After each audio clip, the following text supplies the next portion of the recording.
본 방송에서 제공하는 투자 정보는 투자 판단에 대한 조언입니다.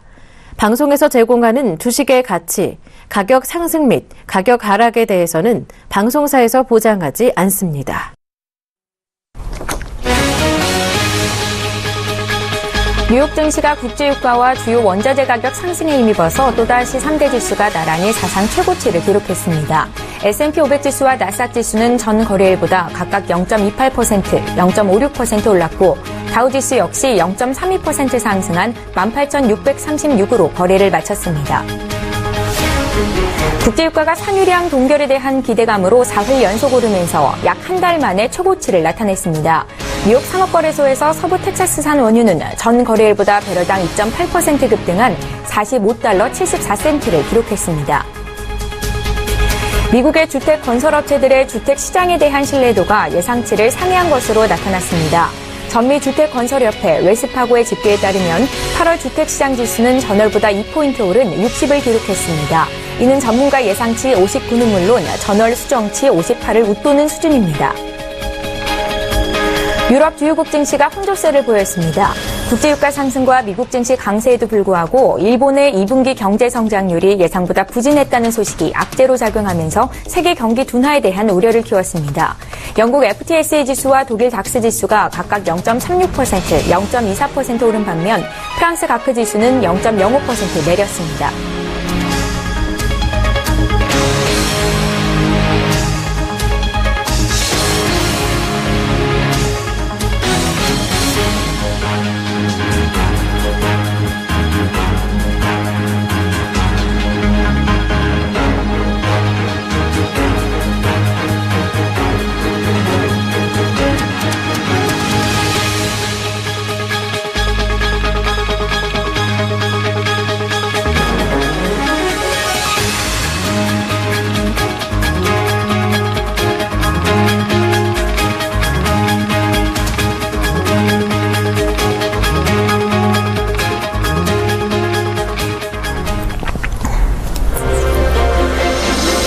안녕하십니까. 출발 증시와이드 1부 진행의 최은정입니다.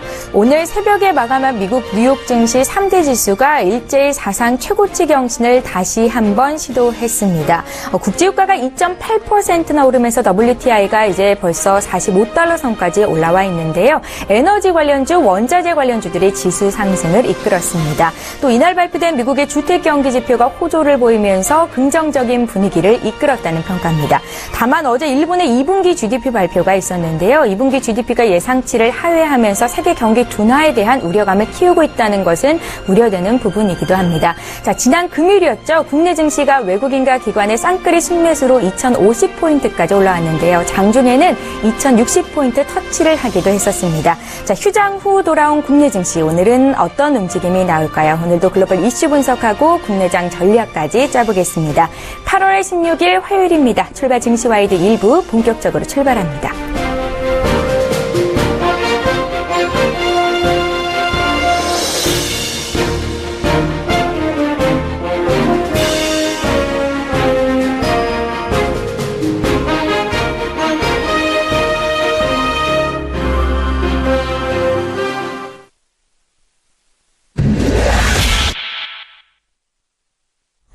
예, 글로벌 이슈 분석하고 국내장 전략까지 짜보겠습니다. 오늘 화요일인데요. 화요일을 책임질 마켓 리더는 메리츠정금증권의 김지훈 과장입니다. 전화로 연결해 볼게요. 과장님 안녕하세요. 네, 안녕하십니까. 예, 미국 뉴욕 증시가 국제유가 상승과 또 주요 원자재 가격 상승에 힘입어서 또다시 3대 지수가 일제히 사상 최고치를 경신했는데요.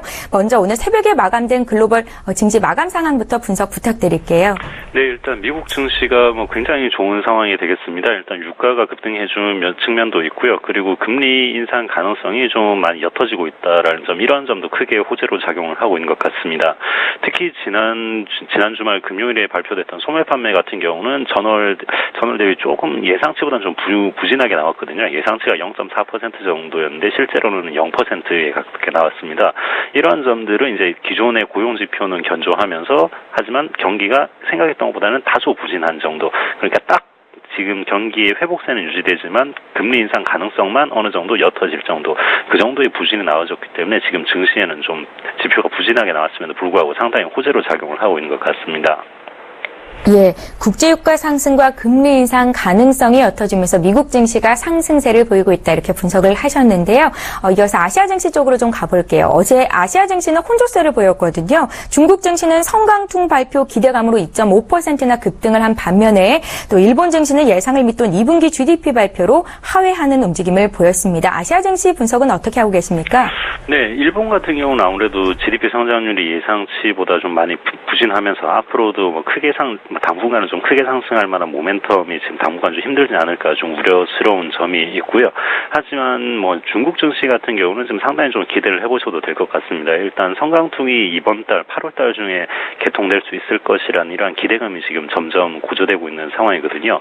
2014년도 말에 그 당시 중국이 후강퉁이 시행이 되면서 어마어마한 상승을 했던 경험이 있습니다. 물론 2015년 중반쯤에 이제 너무 급등을 했기 때문에 이러한 과열 양상이 급격하게 꺼지는 부작용이 있었습니다만 이때 이렇게 크게 상승해본 경험이 있기 때문에 이번 성강퉁도 후강퉁 정도의 효과가 있을 것으로 기대를 하고 있고요. 하지만 분명 후강퉁 시절에 어마어마하게 급등을 했다가 이제 다시 고점에서 과열된 부분이기 때문에 상당히 급격하게 꺾이는 경험을 했기 때문에 이번 성강퉁 같은 경우는 후강퉁처럼 아마 아주 급격하게 상승을 해서 끝도 없이 상승하는 이러한 모습을 보여주지는 않을 것 같습니다.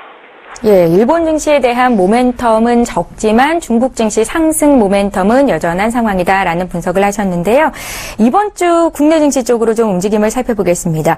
외국인 매수세와 직접적으로 연관되어 있는 원달러 환율의 움직임이 가장 강권이 아닐까라는 생각이 드는데요. 눈여겨봐야 될 것 같은데 원달러 환율 전망은 어떻게 하고 계신지요? 네, 일단 뭐 최근에 원달러 환율을 살펴보면 상당히 좀 기존 가격과는 좀 많이 괴리가 있는 것 같습니다. 최근에 한 5년 사이의 원달러 환율 같은 경우는 한 중앙값을 계산해 보면 약 한 1,115원, 1달러당 1,115원 이 정도의 가격이 형성되었었는데요. 하지만 최근 들어서는 이 1,115원보다 상당히 하회하는 움직임을 많이 보이고 있습니다. 아무래도 원화 강세가 좀 상당히 심하다고 생각이 되고 있고요. 하지만 지금 최근에 뭐 글로벌 경기 상황을 본다면은 뭐 워낙 세계적으로 지금 유동성을 공급하는 이 적극적인 완화 정책이 계속해서 시행이 되고 있는 상황이기 때문에 이러한 상황에서 이제 자금들이 신흥국 쪽의 위험 자산 쪽으로 상당히 많이 몰려오고 있는 상황이거든요. 그렇기 때문에 원달러의 좀 강세, 특히 원화의 강세 현상은 어느 정도 좀 더 지속될 것으로 예상을 하고 있고요. 아무래도 9월 금리 인상설이라든지 혹은 이번 연말 미국 금리 인상설 이러한 것에 대한 확실한 시그널이 나오기 전까지는 이러한 신흥국들의 뭐 원화 강세 현상은 계속 지속될 것으로 예상을 하고 있습니다. 예, 원화 강세가 지속된다면 외국인들의 순매수를 조금 더 기대해 볼 수도 있겠다라는 생각이 드는데요. 코스피가 9개월 만에 2050선을 돌파했습니다. 외국인 투자자들의 순매수 행진이 이어지고 있는데요. 코스피 상승 여력은 얼마나 더 있을까요? 네, 지금 2050까지 도달을 한 이 상승의 원동력이 외국인의 연속 매수에 있는데요. 이 외국인의 연속 매수는 뭐 국내 증시의 어떤 미시적인 정책에 주목을 하기보다는 글로벌 경기를 바탕으로 매수를 하고 있는 것이기 때문에 당분간 이 매수세는 좀 더 이어질 것으로 보고 있고요. 그렇게 본다면 분명 지금 2050이라는 지금 현재 형성되어 있는 이 밴드 상단은 분명히 돌파할 수 있을 것으로 예상을 하고 있습니다. 하지만 돌파라는 단어를 쓰기에는 2050을 돌파했다고 해서 뭐 2100, 200, 300까지 올라갈 것을 기대할 수 있는 것은 아니거든요. 분명 돌파는 하겠지만 코스피 밴드 상단이 어느 정도는 조금 더 상승이 가능하다는 이 정도의 표현이 나올 것이고요. 왜냐하면 일단 이번 연말이 되면 분명 미국의 금리 인상설이 확실하게 나올 것이기 때문에 그때가 되기 전까지는 어느 정도 외국인의 매수세는 분명히 이어지긴 하겠지만 하지만 밴드 상단이 어느 정도 좀 높아지는 효과 2050에서 2100 사이 이 정도로 좀 밴드 상단이 높아지는 효과 정도를 기대하시는 것이 맞을 것 같습니다. 예, 외국인 매수세는 당분간 이어질 것이다. 그래서 코스피가 2050포인트는 뚫겠지만 그 상단 폭을 크게 보고 계시지는 않은 것 같은데 그렇다면 지금 자리에서 투자 전략은 어떻게 가져가면 좋겠습니까? 네, 지금 같은 경우는 사실 그냥 고점을 계속해서 돌파하고 있는 종목을 이제 추격 매수를 하시는 것은 상당히 좀 부담이 있습니다. 이때는 고점에서 조정이 나올 경우에는 이렇게 계속해서 고점을 돌파하던 종목은 상당히 고점 대비 20%, 30%까지 밀릴 수 있는 가능성이 있거든요. 그렇기 때문에 이렇게 밴드 상단에 다다랐을 때는 기존에 오르지 못했던 종목들, 오르지 못했던 업종들 중에서 바닥에서 고개를 들고 있는 업종들, 이러한 업종들 위주로 저평가되어 있는 종목들 위주 이렇게 접근을 해보시는 것이 좋을 것 같습니다. 네, 많이 올랐던 종목의 추격 매수는 자제하자라는 투자 조언을 주셨습니다. 자, 연휴가 끼었던 이번 주는 거래 일수가 다소 짧은데요. 주목해볼 만한 글로벌 이벤트가 있을까요? 네, 아무래도 지금 글로벌 증시에서 가장 주목할 만한 부분은 이제 미국이 금리 인상이 언제 될 것인가 이 부분에 대해서 관심을 가져야 될 것인데요. 이번에 이 FOMC 7월 의사록이 17일에 아마 발표가 될 텐데요. 이때 이 연내 이번 16년도 금리 인상이 어떻게 될지에 대해서 어떤 표현이 나왔을지 어느 정도로 강하게 얘기를 하고 있을지 이러한 부분들을 좀 한번 살펴보셔야 될 것 같습니다. 예, 잘 알겠습니다. 화요일의 마켓 리더는요, 메리츠정금증권의 김지훈 과장이었습니다. 잘 들었습니다. 네, 감사합니다.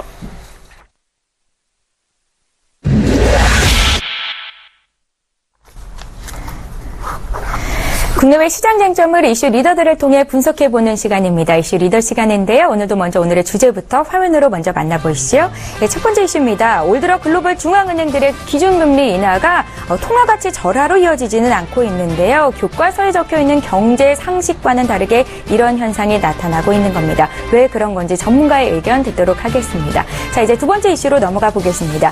미국의 대선이 3개월 남짓 남았는데요. 미국 대선 후보들의 최우선 공약이 인프라 스트럭처에 대한 투자로 집중되면서 관련 수혜주에 대한 관심이 집중되고 있다고 합니다. 이와 관련해서 우리는 어떤 투자 팁을 가져갈 수 있을지 전문가의 의견 듣겠습니다. 자, 오늘 이슈 리더를 소개해드려야겠죠. 오늘 화요일인데요. SK증권 영업부 PIB 센터의 이재광 이사님을 화상으로 만나봅니다. 이사님 안녕하세요. 네, 안녕하십니까. 예, 연휴 잘 보내셨어요? 네네. 예, 얼굴이 굉장히 좋아 보이십니다. 예. 예. 자, 이제 첫 번째 이슈부터 좀 보겠습니다. 경제 상식이 깨지고 있습니다. 교과서에 적힌 것과는 반대로 글로벌 중앙은행들의 기준금리 인하가 통화가치 절하로 이어지고 있지는 않은 것 같은데 왜 이런 현상이 지금 상황에서 나타나고 있는 건지 좀 여쭤볼까요? 참 이게 현실과 그 이론과는 괴리율이 어느 곳에나 있죠. 자, 최근 들어 경제학에도 그것이 실이 나타나고 있지 않나 생각이 됩니다. 자, 앞서서도 제가 전에 이런 말씀드린 거 여러분 혹시 기억하십니까? 금리와 주가는 역상관관계가 있다고 우리는 책에서 배웠죠. 무슨 말이냐면 금리가 올라가면 주가는 떨어지고 금리가 내려가면 주가는 올라간다고 배웠는데 실질적으로 주식시장에 와서 실물을 제가 접해보니까 그게 동행할 때도 있고 역행할 때도 있고 그리고 자기 마음대로 움직일 때도 있습니다. 그러니까 종잡을 수 없다는 얘기죠. 그러니까 단순히 이론을 그대로 적용한다면은 이것은 맞지 않는다고 볼 수 있습니다. 그런데 핵심은 뭐냐? 그 이론이 틀린 것은 아니라 하는 점입니다. 자, 그럼 다시 본론 들어와서 최근 많은 투자자분들 사이에서 자, 지금 선진국 그 금리 시장이 굉장히 요동치고 있다. 특히 일본이 시작한 아베노믹스로 인해서 금리를 계속해서 낮춰가지고 상대적으로 수출 경쟁력을 강화하라는 조짐. 이것이 최근 들어선 보호무역주의와 어우러지면서 더욱더 그 색깔을 진하게 나타나고 있습니다. 그 여파가 현실로는 근데 역으로 나타나기 때문에 지금 우려감이 표명되고 있는 거죠. 그래서 금리는 내려가도 오히려 통화가치는 상승하는 이런 기현상이 발생하고 있습니다. 월스트리트 저널에 따르면은요, 호주, 뉴질랜드, 일본, 러시아, 한국, 인도네시아 등 우리나라도 포함이 되고 있죠. 등 이 주요국 중앙은행이 기준금리를 인하를 했죠. 저희도 인하를 했습니다. 2달 전에 인하를 했는데 오히려 돈의 가치는 상승하는 기현상이 나타나고 있다는 거죠. 다시 말해서 돈을 풀어서 화폐량을 늘렸는데 오히려 그 가치가 상승하고 있는 그런 기현상이 나타나고 있다는 겁니다. 자, 뉴질랜드는 키위라는 동물이, 키위가 유명하죠. 우리도 이제, 저도 좋아하는 과일인데, 이 키위로 불리는 뉴질랜드 달러화는요, 중앙은행이 2%로 사상 최저치를 낮췄습니다. 중앙은행이. 뉴질랜드의 화폐를, 달러화를. 그런데, 당일날 외환시장에서는 오히려 한 달 만에 최고치로 급등하는 이런 기현상이 발생을 했다는 점입니다. 자, 그 이유를 보니까 아주 단순해요. 왜냐면, 이들 주요국 통화들이 금리를 인하하면서 자국의 화폐 가치를 낮추려고 했지만, 그러나 일부 선진국들의 경우에는 금리가 여전히 지금 마이너스란 얘기죠. 다시 말씀드려서 유럽 경제 이후에 또 이번에 영국의 유로존 탈퇴, 브렉시트 이후에 유럽의 경제가 더욱 악화되자 국가들이 계속해서 금리를 낮추면서 마이너스 국면에 들어가 있고요. 이미 일본은 실질적인 마이너스 국면이고요. 미국도 역시 제로 금리에 머무는 그런 모습입니다. 그러다 보니까 일부 선진국 국가들의 금리에 비해서 상대적으로 이들 국가들이 금리가 여전히 높다는 점이죠. 특히 호주와 뉴질랜드 경우에는요, 10년물 국채금리가 1.86%와 2.12%입니다. 그런데 영국, 스페인, 아일랜드, 미국 이들은 0.5%에서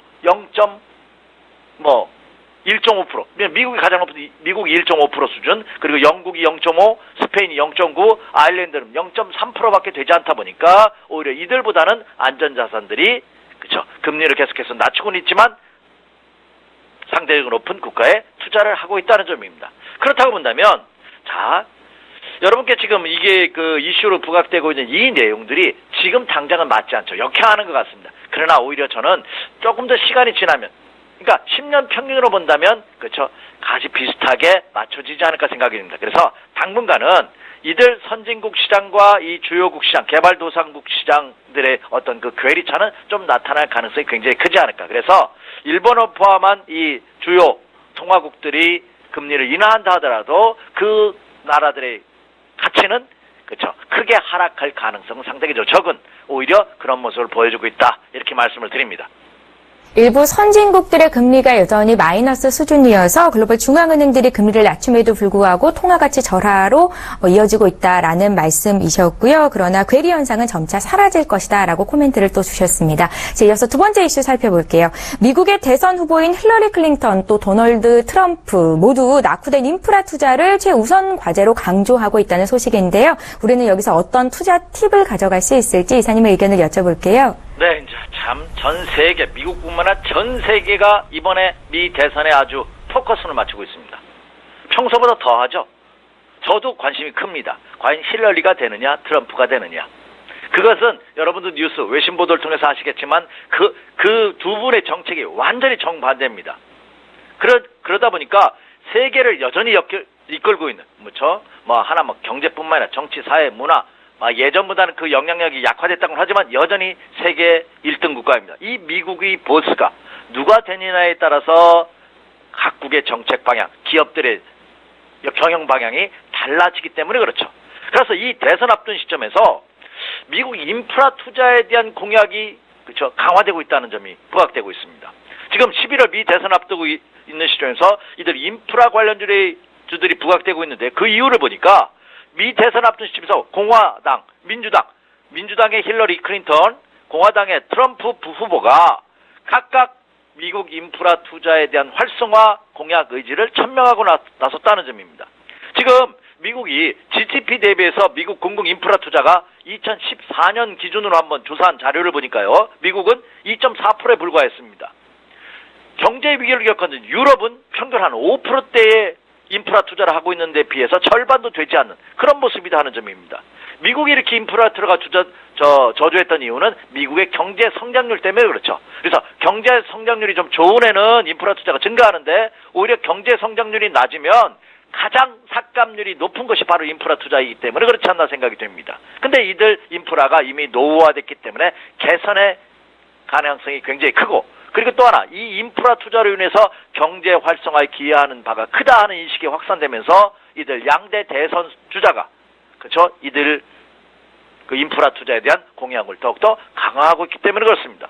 특히 힐러리 민주당 후보 같은 경우에는요, 5년간 약 한 2,750억 달러를 인프라 사업에 투자하겠다. 그리고 또 하나, 당선되자마자 100일 안에 국회에 상정하겠다 하는 공약을 내걸고 있고요. 도널드 공화당 후보는요, 도로, 항만, 교량, 수로 등 기본적인 인프라 투자에 적어도 힐러리 후보보다는 2배 이상의 투자를 공약하고 나선 그런 모습을 보여주고 있습니다. 이러다 보니까 미국에서 이 인프라 관련 주들이 부각되고 있고 각광을 받고 있는데요. 더군다나 오늘 새벽에 끝난 뉴욕 증시의 모습을 보면 다시 사상 최고치입니다. 저희가 휴장했던, 광복절 휴장을 보였던 어제장에서 오늘 새벽에 끝난 한 주를 시작하는 월요일장에서 어때요? 너무나 멋진 랠리를 보여줌으로써 금주에 대해서 희망적인 소식, 신고가 행진을 계속해서 이어갈 가능성, 그로 인해서 국내 주시장도 다시 한번 신고가에 대한 열망을 불러일으키는 그런 모습을 보여주고 있다는 점입니다. 이러다 보니까 그 주축이 되는 이렇게 미국 시장이 사상 최고치를 보이고 있는 상황에서도 이 인프라 투자 관련 업체인 그래서 미국의 최대 건설 장비 렌탈 업체인 유나이티드 렌탈스라는 그 회사 그리고 또 하나는 교통 인프라에 특화된 그리니트 컨스트럭션 같은 이런 회사들이 다시 재차 부각되고 있다는 외신 보도가 들어오고 있습니다. 그래서 아마 이들 미국 시장에서 인프라 투자에 대한 활성화는 어느 대통령이 되시던 간에 기반 산업이 확충화되면서 오히려 이것이 미국 경기 활성화로 이어질 가능성은 한층 더 높아지고 있다. 이렇게 말씀을 드립니다. 예, 잘 알겠습니다. 자, 이제 국내장 투자 전략을 세워봐야 할 것 같은데요.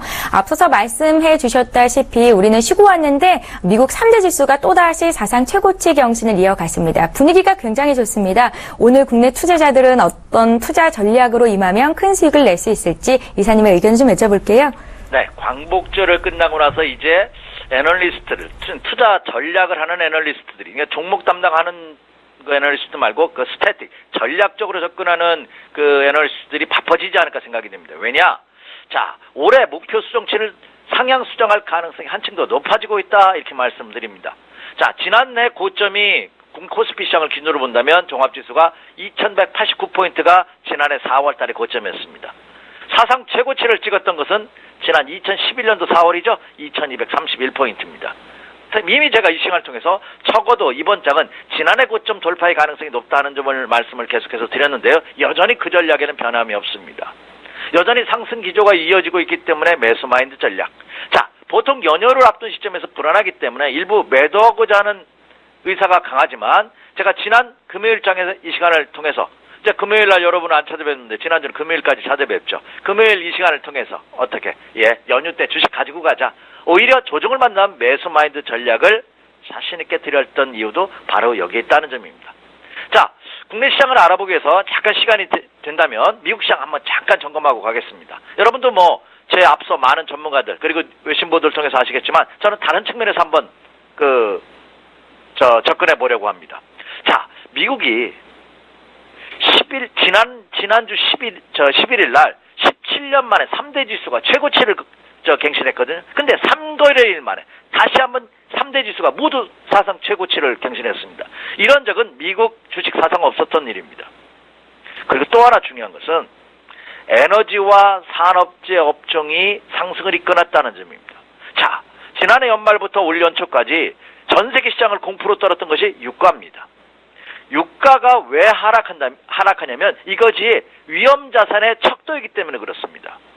유가가 하락하는 것은 위험자산의 투자를 회피한다는 얘기죠. 그렇기 때문에 이머징 마켓 시장은 더욱더 하락폭이 깊은 겁니다.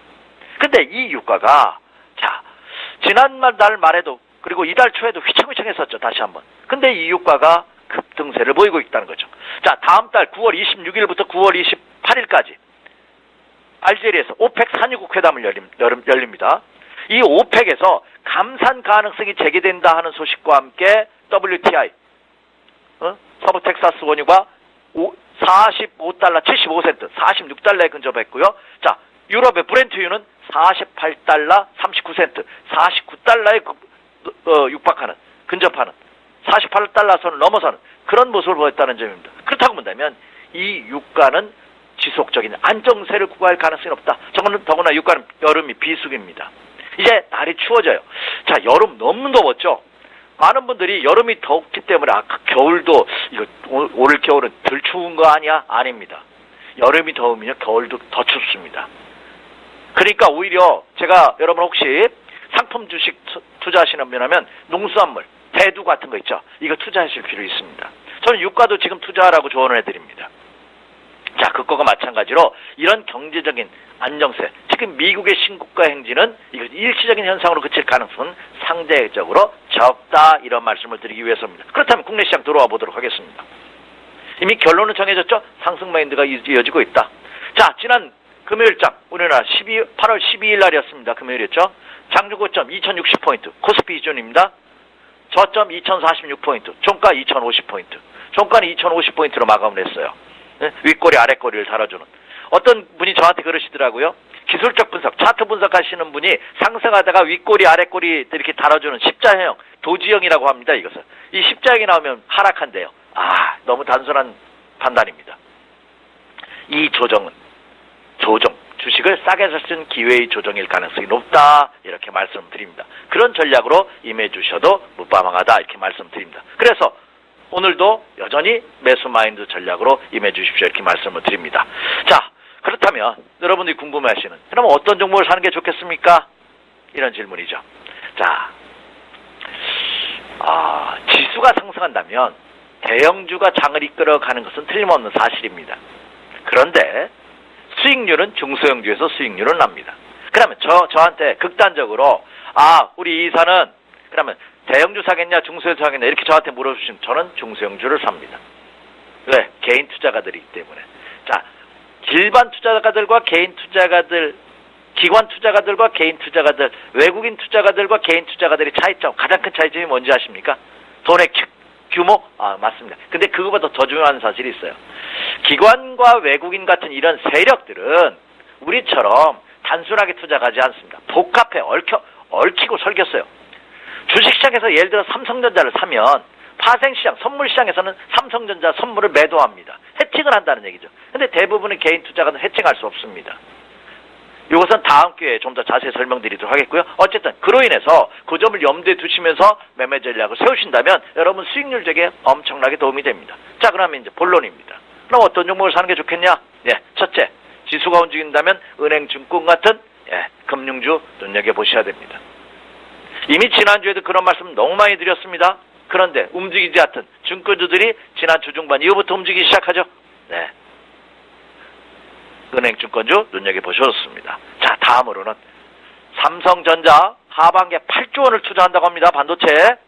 상반기에 4조 원밖에 안 했으니까 하반기에 상반기에 2배 이상을 투자합니다.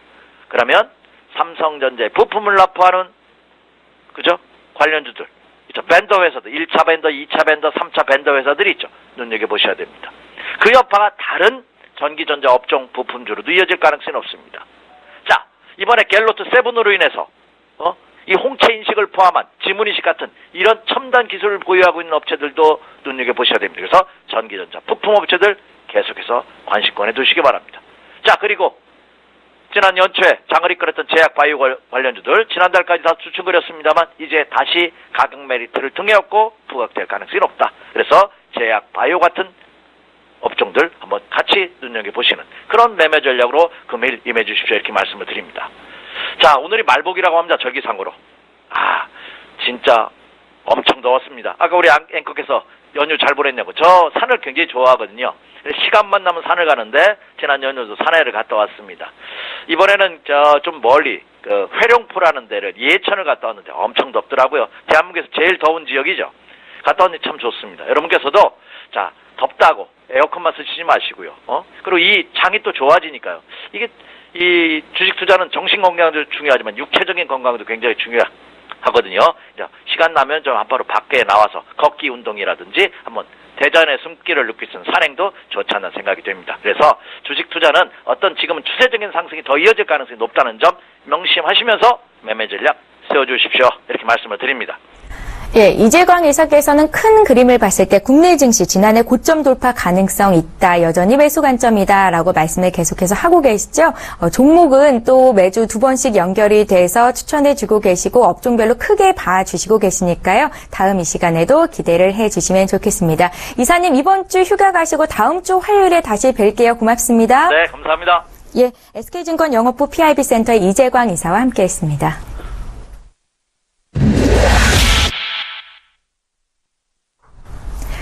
수급 리더 시간입니다. 먼저 전일장 수급 동향부터 살펴보겠습니다. 먼저 유가증권 시장으로 가보겠습니다. 지난주 금요일이었죠. 코스피가 2050포인트까지 올라왔습니다. 역시 외국인과 기관의 쌍끌이 매수가 있었고요. 코스피는 7거래일 연속 상승이었습니다. 기관이 995억 원, 외국인이 605억 원 순매수하면서 지수를 위쪽으로 끌어올렸고요. 반면 개인 투자자들은 1793억 원 차익실현 매물을 내놨습니다. 자, 이어서 코스닥 쪽 상황 볼게요. 코스닥 지수도 지난주 금요일에 0.26% 0.2% 오른 705포인트로 거래를 마쳤는데요. 개인과 외국인이 샀습니다. 개인이 235억 원, 외국인들이 123억 원 매수일을 기록했습니다. 이어서 전일자 기준으로 거래소 내에서 외국인과 기관이 어떤 종목을 샀는지 화면으로 확인해드리겠습니다. 지난주 금요일입니다. 외국인들은 아모레퍼시픽 우선주, 포스코, 현대백화점, 네이버 순으로 가장 많이 산 것으로 집계가 됐고요. 기관 투자자들은 삼성전자, 대한항공, 현대차, 현대중공업, LG화학까지 포트에 담은 것으로 집계가 됐습니다. 코스닥 쪽 살펴볼게요. 코스닥 쪽에서 외국인들은 바텍, 셀트리온, 시젠, 동진세미캠, 서울반도체 순으로 순매수한 것으로 집계가 됐고요. 기관은 서원인텍, 뷰웍스, 한국알콜, 인터파크홀딩스, 메디톡스 순으로 순매수했습니다. 네, 전일장 수급 특징주 분석해보겠습니다. 오늘은 IBK 투자증권의 스마트금융팀 박성환 차장님을 전화로 연결해봅니다. 차장님 안녕하세요. 네, 안녕하십니까. 예, 지난주 금요일 수급 특징주 보고 싶은데요. 먼저 코스피 쪽부터 봐주십시오. 네, 포스코가 단연 눈에 들어옵니다. 외국인이 대규모 순매수를 나타냈고요.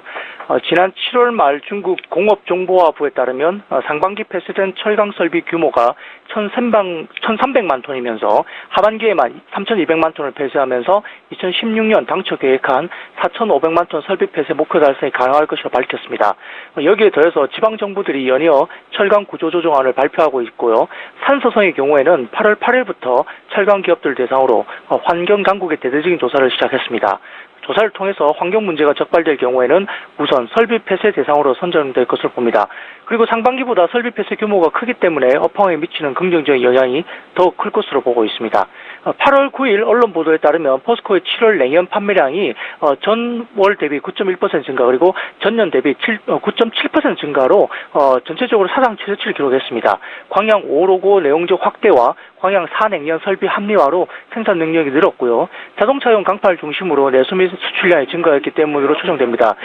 이익률이 가장 높은 냉연 판매량이 늘면서 3분기 별도 기준 영업이익이 전분기 대비 10% 늘어날 것으로 전망하고 있고요. 그리고 3분기 연결 영업이익은 철강 이익 증가 지속과 그리고 자회사의 대규모 적자 요인들이 제거되면서 전분기 대비 33% 늘어난 8,800억 원에 이를 것으로 봅니다. 업황 개선이 이어지는 가운데 어닝 파워가 주가 상승을 추가적으로 견인할 것으로 보고 있습니다. 업황 개선이 추가적으로 이어질 것으로 보인다 하면서 포스코를 첫 번째 수급 특징주 주셨고요. 이어서 코스닥 쪽 상황 보겠습니다. 코스닥 쪽에서는 어떤 종목이 눈에 띄셨습니까? 네, 코스닥 쪽은 바텍입니다. 기관 및 외국인이 2영업일 연속 쌍끌이 순매수를 나타냈고요. 특히 외국인은 4영업일 연속 순매수입니다. 바텍의 연결 기준 2분기 실적은 매출액이 전년비 14% 그리고 전분기 대비 24% 증가한 645억 원 그리고 영업이익은 전년비 29% 그리고 전분기 대비 86% 증가한 155억 원을 기록했습니다. 전체적으로 시장 예상치를 상회하는 어닝 서프라이즈 기록했는데요. 2분기부터 시작된 팍스아이 3D 스마트의 미국 수출과 팍스아이 3D의 중국 수출 효과가 반영되고 있고요. 지속적인 원가 절감 노력의 결과로 빠른 속도의 수익성 개선을 시현하고 있습니다. 자회사 레이언스의 디텍터 부분도 분기 최대 실적을 기록하면서 호실적에 기여하고 있습니다.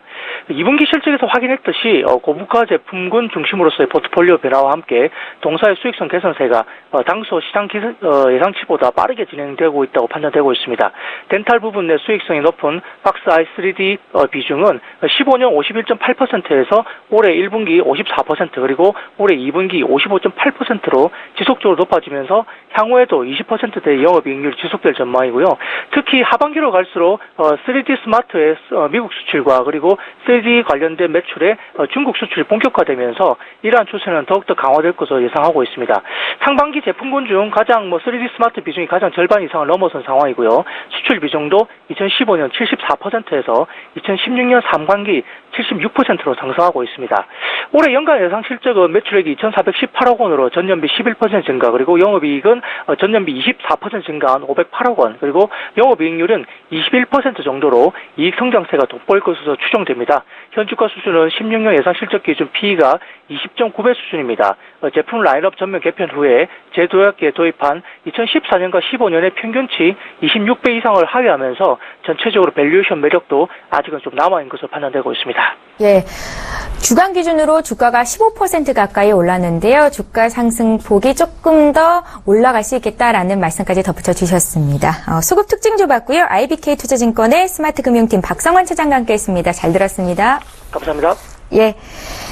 출발 증시와이드 1부는 여기서 마쳐야 될 것 같습니다. 잠시 뒤 2부 시간에는요, 샘플러스의 김영구 멘토 연결해서 오늘 장 포인트 콕 집어드리도록 하겠고요. 이어서 샘플러스의 이정수 멘토 그리고 조비 멘토와 함께 오늘 장 출발 상황 분석해보고 특징주까지 짚어드리겠습니다. 저희는 잠시 뒤에 뵙겠습니다. 고맙습니다.